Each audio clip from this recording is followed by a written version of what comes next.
lang galing sa supermarket at namili ako ng mga grocery of course for this week.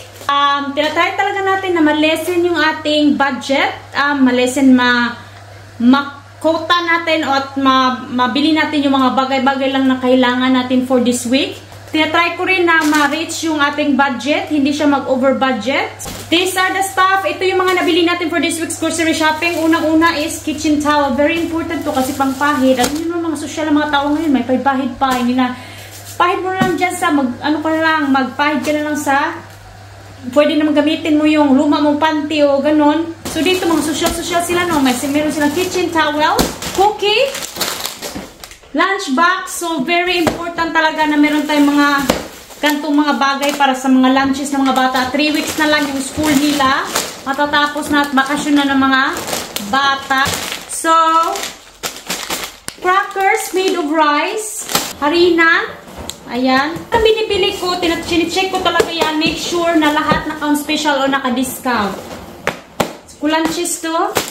Colgate. So, bumibili din tayo ng Colgate, no? Vanilla extract, wheat wipes, crackers, and then chocolate chip. Gagawa tayo ng cookie this week para sa school lunches ng mga bata. We have here chips, bigas. Ito yung parang ice block or ice candy. So, naalala ko to, meron tayong ganito sa Pilipinas, pero hindi ko na-realize, ilalagay pala to sa fridge or freezer para tumigas siya na para maging ice candy mo. So, meron din tayo dito ang sibuyas. So, yung sibuyas nga pala is 60 pesos ito. Lahat, 60 pesos. Napakamura ng sibuyas dito sa New Zealand.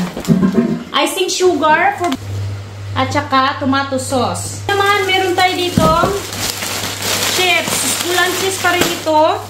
Wafer. Meron tayo itong packet, dalawang juice. So, at the moment, nagugustuhan ng mga anak ko yung juice. Reduced cream. Seaweed snacks. Tinapay. Meron din pala tayo ditong itlog. So, din ay school lunches na 18 bar, $10 lang siya. Next lot. Chippy pa rin. Corn tin made of corn. Rubbish bag o yung ano to, trash bags. Paborito din sa ilas breakfast, kepa. Yung lipa para sa mga junanaks.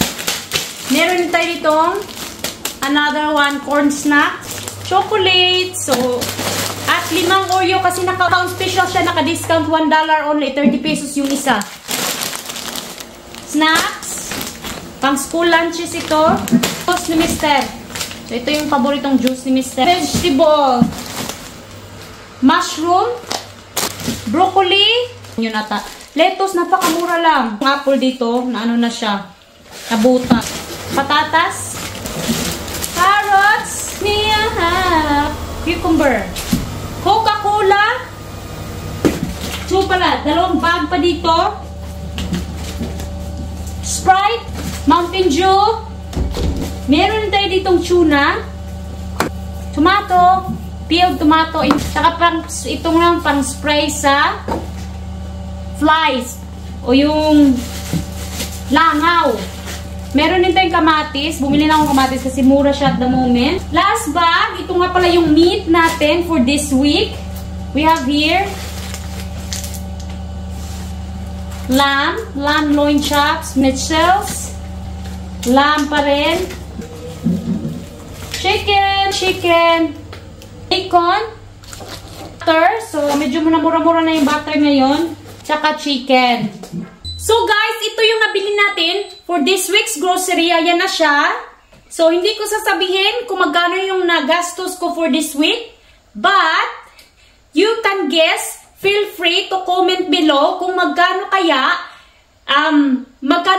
yung nagastos ko for this week's grocery. So, in dollar or in peso, it doesn't matter, no? So, kayo nang maghula. At yung makakatama po is, bibigyan natin of course ng GCash. So, pipili lang tayo ng isang winner na makakatama. So, kahit hindi makatama, medyo malapit lang sa tama. So, comment lang below, i-comment nyo lang below kung magkano ang na-spend ko ngayon ni Mrs. Magkano yung na-spend natin sa lahat ng grocery na nabili natin for this week. So, go, go, go! So mag-arrange siya tayo. Baka pa tayo maabutan ni Mister.